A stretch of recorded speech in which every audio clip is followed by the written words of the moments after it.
Hmm, yan na. Oh, presenting yung Eureka. Ayos na yan. Oh, number 1. Ayos na yan. Oh, mukha ng bago. Hmm. Huh? Hmm. Number 2. Hmm. Huh?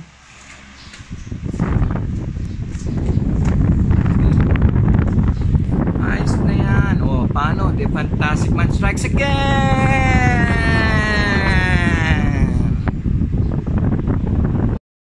Meron tayong gagawing isang stand fan, Eureka.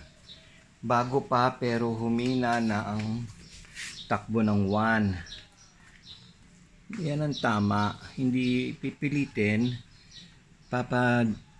Ano na agad. General cleaning, maintenance, and repair.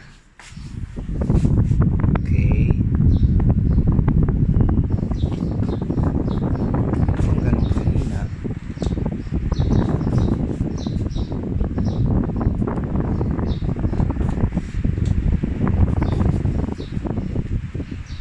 Sige, linisin natin yung loob.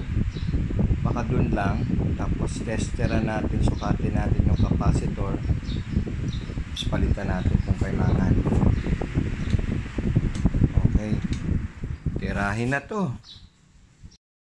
Okay, nabuksan na natin. Medyo madumi yung capacitor nya. Tingnan natin. O, tingnan natin kung nag-iinit to. Okay, hindi na bigtas yung tie wire.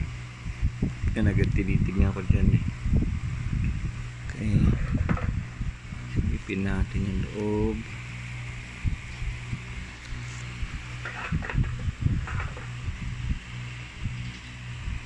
Mukha namang maayos, madumi lang. Linisan natin mabuti, tsaka ayusin yung capacitor. Lagyan na rin natin langis yan. Linis yan mamaya lahat, pati base. Okay, so dahil bago yung electric fan, parang okay pa yung yung 1.5 na nakakabit na capacitor. Ito yung bago natin kakabit, ito yung tinanggal natin, ito yung kakabit natin. Tapos meron tayong backup na 1.7, dagdag lang ng konting 0.2 kung hindi ganun kalakas, para lang okay, sukatin natin kasi pareho lang sila ng sukat nitong bago eh, so okay pa to. Ayun o, nasa pumapalo sa 100. Okay, so 100 ulit. So pa. Okay, yung bago nating ipapalit. Wait.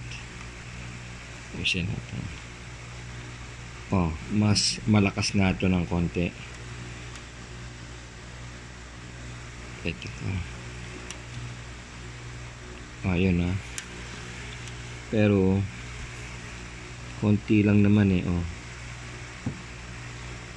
May bawas na yung power na. Pero kung lalagyan natin ng 1.7,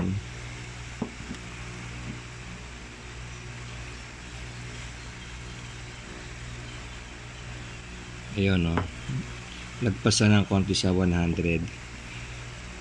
1.7 kakabit natin dyan. Nilinisan na lang natin mabuti. Hindi natin mabuksan dahil naka-factory pa tong mga masisira tong screws nito, masyadong mahigpit. Hindi naman kailangan magbukas. Kung kailangan na magbukas, saka tayo talagang pipilitin natin buksan yan. Maayos pa naman eh. Subukan lang nating patakan ng oil doon. Yan na. Oh, presenting yung Eureka. Ayos na yan. Oh, number 1. Ayos na yan. Oh, mukha ng bago. Huh?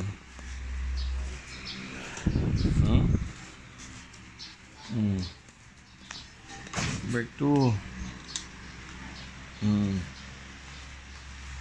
Huh?